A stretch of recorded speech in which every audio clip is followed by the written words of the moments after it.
Je viens de publier mon deuxième livre qui s'appelle Femme de cœur, qui est sorti début juillet. Femme de cœur, c'est mon arrivée à Paris, moi qui ai quitté la Savoie pour aller suivre ma passion du théâtre et de comédien à Paris.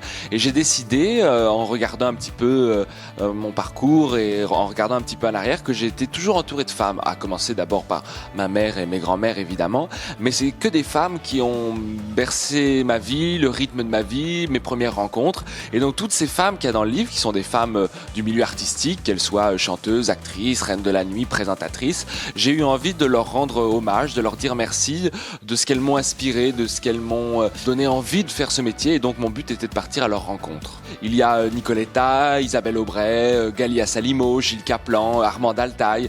Ça s'est fait très naturellement. J'ai regardé les femmes qui m'avaient inspiré, les femmes qui m'ont donné envie de faire ce métier. Et ce qui est marrant, c'est que chacune m'a connu à une époque différente. Je pense à Firmin Richard et Nicoletta que j'ai connu, j'avais 14 ans. Donc elles ont connu un jeune garçon qui n'assumait peut-être pas encore sa différence, son homosexualité, ces choses-là. Et puis d'autres où c'est beaucoup plus récent, comme Galia Salimo, que j'ai rencontré quand je suis arrivé à Paris, pour qui j'ai un amour très fort, puisque c'est une ancienne reine des nuits parisiennes. Elle est aussi auteure de plusieurs livres. Et grâce à elle, j'ai parcouru un peu Paris, j'ai découvert le milieu de la nuit parisien. Elle m'a beaucoup expliqué, mis aussi au courant des dangers que ça pouvait engendrer. Toutes ces femmes ont contribué un petit peu à l'artiste et à la personne que je suis devenu aujourd'hui. Chaque femme a défendu un combat. Firmin Richard, par exemple, c'est son combat d'actrice noire dans le milieu du cinéma français. Galia Salimo a beaucoup écrit sur la transidentité, sur tout ça et sur son parcours de reine des nuits. Enfin voilà, chacune avait un combat à défendre, donc je les ai contactées et elles ont toutes répondu présent. Elles m'ont tout de suite dit oui, et ça je peux que les remercier, puisque sans elles il n'y a pas de livre. Quand je les appelais, je leur disais voilà, il faut que tu prévois 1h30, que tu sois tranquille, que tu prépares un bon café ou un bon thé, et on va parler à cœur ouvert. Par exemple, chaque femme n'a pas eu les questions avant. Le but c'était qu'elles soient surprises et guidées par mes questions et par mon interview, pour que l'entretien se fasse de façon très naturelle et qu'elles se livrent vraiment à cœur ouvert.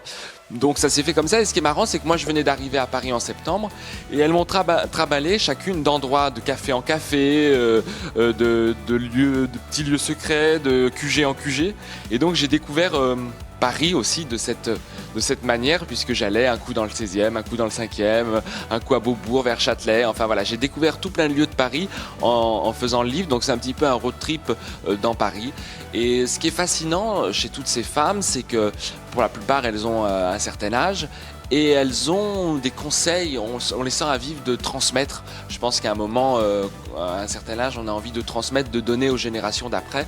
Et donc c'était tout naturel de finir chaque entretien, aussi différent soit-il, par une même question. C'est quel conseil vous donneriez aux jeunes de demain, que ce soit des jeunes du théâtre, du jeune du BTP, peu importe, les jeunes, la nouvelle génération.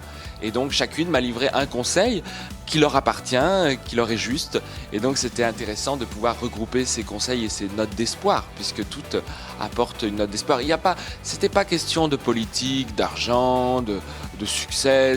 Tout ça n'est pas dans le livre. C'est vraiment des entretiens à cœur ouvert, d'où le titre Femme de cœur.